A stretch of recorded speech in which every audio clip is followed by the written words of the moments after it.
akamfoni azimai vangu vachiratidza kuti vari kudanana Adimaya chichako. adzimaya mwana wemukoma wangu mwana wangu. Saka nyaya iyi takaitira kuna sabhuku vaboshu ikagadziriswa mumusha, takaigadzirisa semhuri. Tichipedza kuigadzirisa tichinoitura kuna asekuru ana abushu kuti nyaya iyi taigadzirisa kusvika apa.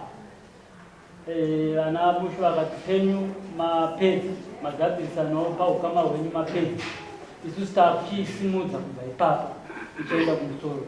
Ndokuya kwataita meseji yako inoita kuti mwana akararana here. Meseji iyi yanga yakanzi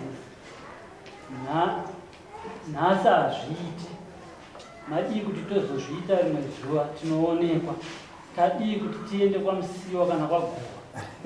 Kuratidza kuti vanhu vagara vachizviita. Kuratidza kuti vanhu ava vakagara vachidanana vachizviita. Pane mazuva here aumboshaya mukadzi wakaumba aimbobuda?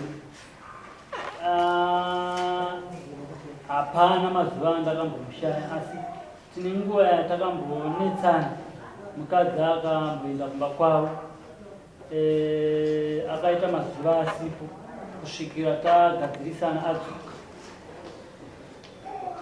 Saka tine nguva yandaiti inini ndaigona kubva pamba ndichienda kunoona bhora semeseji iyoyo. Zuva randakabuda ndichienda kunoona bhora inini ndo zuva rasendwa meseji. Pairadzwa kuti pandinobuda pamba vanhu avaita communication vosangana.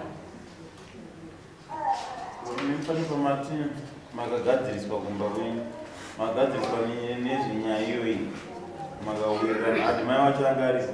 Anga aripo, Akabvuma. akamboramba, asi neumbo hwanga hune nyaya iyi akapedzisira aona kuti haana kwekutizira. Akamboita nharo takaungana semusha wese kusvikira atorwa nemumwe mukoma wangu abva aenda unotaurwa naye, akanzi uri kupedza nguva zvako uchiramba nyaya iyi, asi nyaya yako iri pachena. Vakaita nguva varipo kuseri kusvikira azodzoka achiti ndinokumbira uregero baba ndiregere. Seadimaya mombe dzake nadzo nembudzi mbiri kubhadharwa ndinhasi. Zvoda kuti izvozvi anopuhwa uyu mombe uri dei. Sezvamareva tanga Tuize mombe nadzo kushoma futi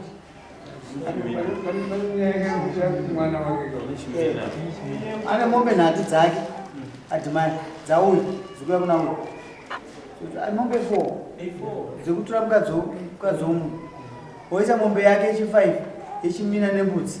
Muno mudunhu medu mabuta achizvikadaka omuisira mombe dzake mbiri.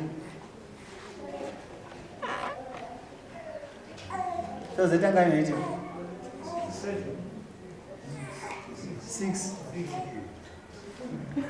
chimina mombe nembudzi mombe 4 muno mudunhu medu achiti nyaya iyi handiti 6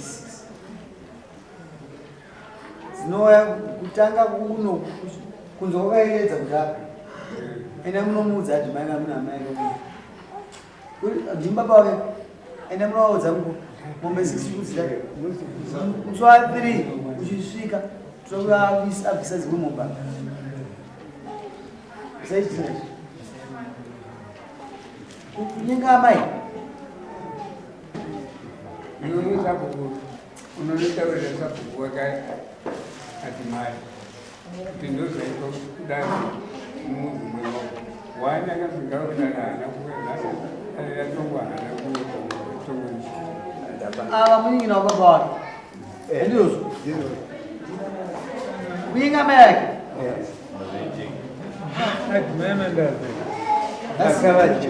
otherwise that's evil. Mwana wapia. Ina sumura ya kusema. Chiti pa imwe nyati.